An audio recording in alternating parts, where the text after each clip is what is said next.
Face aux dangers qui guettent la République face à la guerre numérique, Jean-Thierry Mossenepo a tenu de faire part de ses inquiétudes à la montée de l'intelligence artificielle devant les CESAC, avec quelques recommandations et les exemples des pays qui ont déjà subi ces désastres. Depuis quelques mois, les alertes se multiplient, des vidéos surgissent sur nos plateformes montrant prétendument des autorités congolaises dans des attitudes, des propos ou des contextes qu'elles n'ont jamais exprimés ni vécus.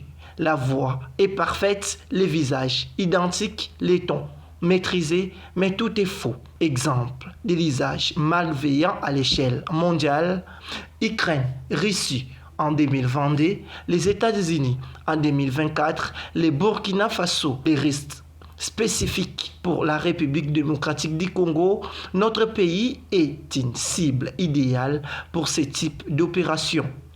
Les contextes géopolitiques explosifs, d'où ces propositions stratégiques à l'intention du CESAC. 1. La création d'un pôle national d'éveil à l'intelligence artificielle. 2. L'acquisition d'une infrastructure technique de contre-analyse. 3. Cadre réglementaire modernisé et agile. 4. Plan national de renforcement des capacités. 5. Campagne de sensibilisation multisectorielle. Pour conclure, Jean-Thierry Mossenepo a rappelé, à l'ère où la nation ne se conquiert plus uniquement par les armes, mais par les récits qu'on fabrique autour d'elle. Notre devoir est de faire de la vérité un patrimoine protégé. Le CESAC est la tour des quais de la République dans ces champs de bataille numériques. Il est temps de l'armée de s'élever et de renforcer. Est une question de survie nationale, a dit Jean-Thierry Mossenepo. Venu ici, d'abord en tant que Congolais, en tant que communicateur, mais aussi en tant qu'ambassadeur de la cellule de changement de mentalité mise en place par le chef de l'État, à la suite de l'alerte que j'ai eu à lancer concernant les manipulations que les réseaux sociaux aujourd'hui sont en train de mener autour des vidéos montées par intelligence artificielle qu'on appelle les deepfakes.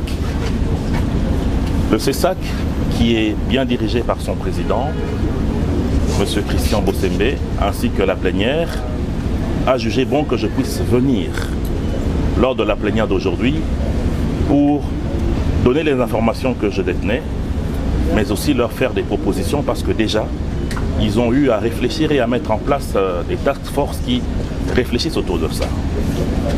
Les Congolais ont suivi des gens parler des vidéos qu'ils détiendraient, compromettantes, contre le chef de l'État et contre certains chefs d'institutions de notre pays. Je voudrais ici dire aux Congolais que toutes ces vidéos sont non seulement inexistantes, mais fausses.